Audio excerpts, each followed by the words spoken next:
दोस्तों नमस्कार। एक बार फिर से आप सभी का हार्दिक स्वागत और हार्दिक अभिनंदन है।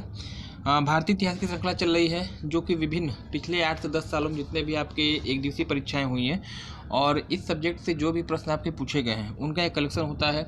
आगे बढ़ने से पहले अगर आप चैनल पे पहली बार आए हैं, चैनल सब्सक्राइब करके बेल आइकन को प्रेस कर दीजिएगा, क्योंकि ऐसे ही नॉलेजफुल कंटेंट मैं आपको प्रोवाइड करता रहता हूँ। आइए शुभारंभ करते हैं। प्रश्न संख्या 1, भारतीय इतिहास मध्यकाल से संबंधित ये क्वेश्चन आपका है। कुछ मध्यकालीन शासकों का नाम दिया गया है और पूछा गया है कि निम्नलिखित में से कौन उच्च शिक्षित था, यानी हाई एजुकेटेड था। निम्नलिखित मध्यकालीन शासकों में से कौन एक हाई एजुकेटेड था? शेरशाह सूरी है, बलबन है, इब्राहिम लोदी है, अलाउद्दीन खिलजी है, या फिर इनमें से कोई नहीं। हाई एजुकेटेड कौन था ये आपसे पूछा गया है। तो सूरी वंश का संस्थापक शेरशाह सूरी, जिसे कि शेर खां के नाम से भी जाना जाता है, इन सभी में जो है सबसे उच्च शिक्षित था। इसके अलावा अगर मुग़ल वंश की बात करिएगा, मुग़ल वंश में एक शासक आपका आता है अकबर। अकबर के बारे में कहा जाता है कि इसमें कोई भी पढ़ा लिखा ही शासक नहीं था। तो सबसे हाई क्वालिफाइड कौन है? शेरशाह सूरी बता दीजिएगा। प्रश्न संख्या 2 की बात करिएगा, किस मुग़ल शासक ने बलबन के द्वारा आरंभ किया गया दरबारी रिवाज सिजदा को समाप्त कराया था? सिजदा और पैबोस दो आपकी प्रथाएं हैं जिसका आरंभ जो है बलबन के द्वारा किया गया था। आरंभ किसने किया था ये आपसे पूछा गया है। शाहजहां दिया है, जहांगीर दिया है, औरंगजेब दिया है, अकबर दिया है, या फिर इनमें से कोई नहीं आपका उत्तर होगा, है ना। तो इन सभी में सिजदा को समाप्त किसने कराया है? ऑप्शन ए आपका यहाँ पर राइट हो जाएगा। शाहजहां यहाँ पे राइट हो जाना चाहिए। चलिएगा प्रश्न संख्या 3 की बात करिएगा। देखिए चुनिंदा क्वेश्चन है। अगर ये प्रश्न का उत्तर आप दीजिए, अगर आप देने में सक्षम है तो अच्छी बात है, बहुत अच्छी तैयारी आपकी है। अगर आप इन प्रश्नों का उत्तर नहीं दे पाते हैं तो निश्चित रूप से जो है इनको आपको नोट करने की ज़रूरत है, और जब आप एग्ज़ाम देने जाइएगा तो इन प्रश्नों को एक बार सरसरी निगाह से देख लीजिए, क्योंकि ऐसे ही प्रश्न आपको एग्जाम में मिलते हैं। बेसनगर अभिलेख का होलियोडोरस कहाँ का निवासी था ये आपसे पूछा गया है। तक्षशिला है, साकल है, मथुरा है, वाराणसी है, या फिर इनमें से कोई नहीं। कहाँ का निवासी था? तो ऑप्शन है आपका यहाँ पे सही हो जाएगा तक्षशिला। इसका जो है सही उत्तर होगा। बेसनगर अभिलेख का जो था होलियोडोरस कहाँ का था? तक्षशिला का था। आप मुझे कमेंट सेक्शन में कमेंट करके बताइएगा तक्षशिला नामक प्लेस जो है वह किस देश में स्थित है वर्तमान में, ये आपसे पूछा गया है। चलिएगा आज के सेशन का जो चौथा क्वेश्चन आपका होगा, भागवत संप्रदाय में भक्ति के रूपों की संख्या कितनी है? भागवत संप्रदाय में भक्ति के रूपों की संख्या कितनी है? 9 है, 7 है, 8 है, 10 है, या फिर इनमें से कोई नहीं।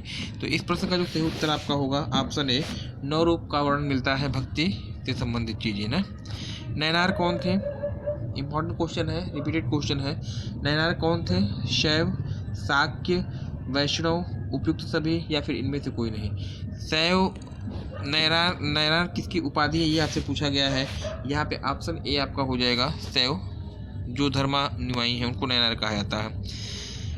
धार्मिक आंदोलन से रिलेटेड क्वेश्चन आपका था। निश्चित रूप से प्रश्न आपके रेयर हैं और कुछ क्वेश्चन आपको नहीं भी आएंगे, उसको आप जरूर नोट करिएगा। विक्रम संवत और शक संवत में कितने का अंतर पाया जाता है? 135 वर्ष, 57 वर्ष, 78 वर्ष, 120 वर्ष, या फिर इनमें से कोई नहीं।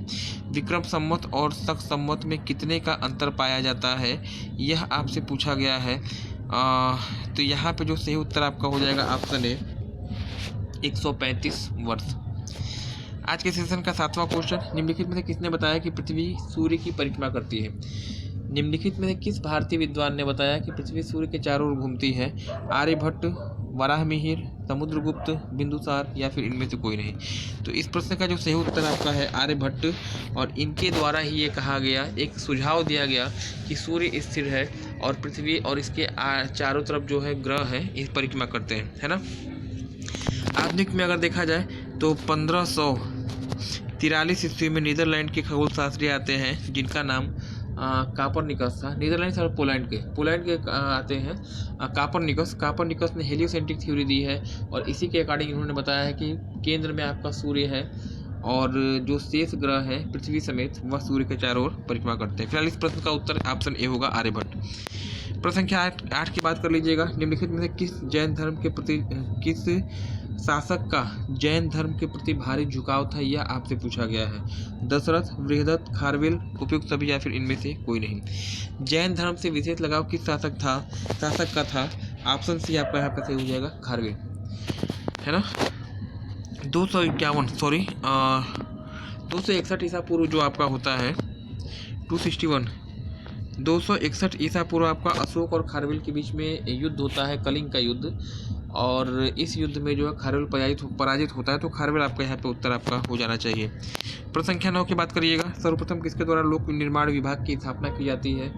अलाउद्दीन खिलजी, अकबर, शाहजहां, फिरोज शाह तुगलक और इनमें से कोई नहीं। किसके द्वारा की गई थी? तो ये ऑप्शन ये आपका यहाँ पे हो जाएगा फिरोज शाह तुगलक। लोक निर्माण विभाग PWD की स्थापना करने वाला पहला शासक फिरोज शाह तुगलक है, और इसी ने कुतुब मीनार की 5वीं मंजिल का निर्माण कराया था, और साथ ही साथ जौनपुर शहर की स्थापना करने का श्रेय भी जो है फिरोज शाह तुगलक को मिलता है। 10वें की बात कर लीजिएगा। निम्नलिखित में से किस क्रांतिकारी को गोरखपुर जला जेल में फांसी की सजा दी गई थी? इंपॉर्टेंट क्वेश्चन है, रिपीटेड क्वेश्चन है।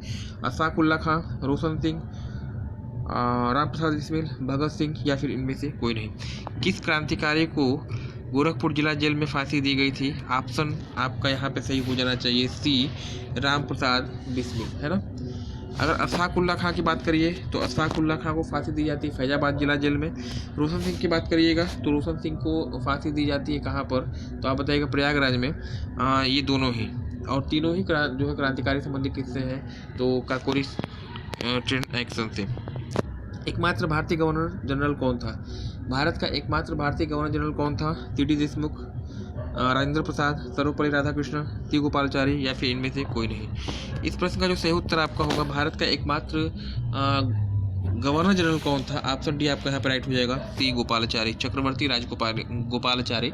माउंट बेटन के बाद इन्होंने कार्यभार ग्रहण कर लिया था, कुछ समय तक ये रहे, उसके बाद भारत में राष्ट्रपति का पद का सृजन कर दिया गया।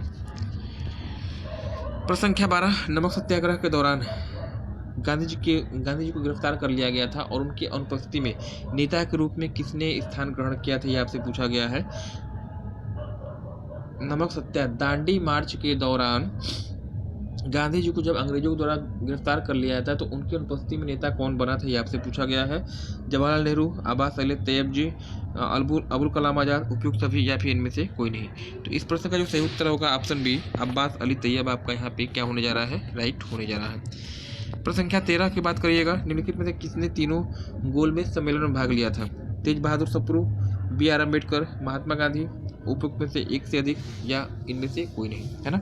5वां ऑप्शन भी देखिए यहाँ पे मैं लिखा हूँ, शायद हाँ इनमें से कोई नहीं भी है। तो 5 ऑप्शन आपके हैं। कौन तीनों गोलमेज सम्मेलन में भाग लेता है? तेज बहादुर सप्रू, BR अम्बेडकर, महात्मा गांधी, उपयुक्त में से एक से अधिक या इनमें से कोई नहीं।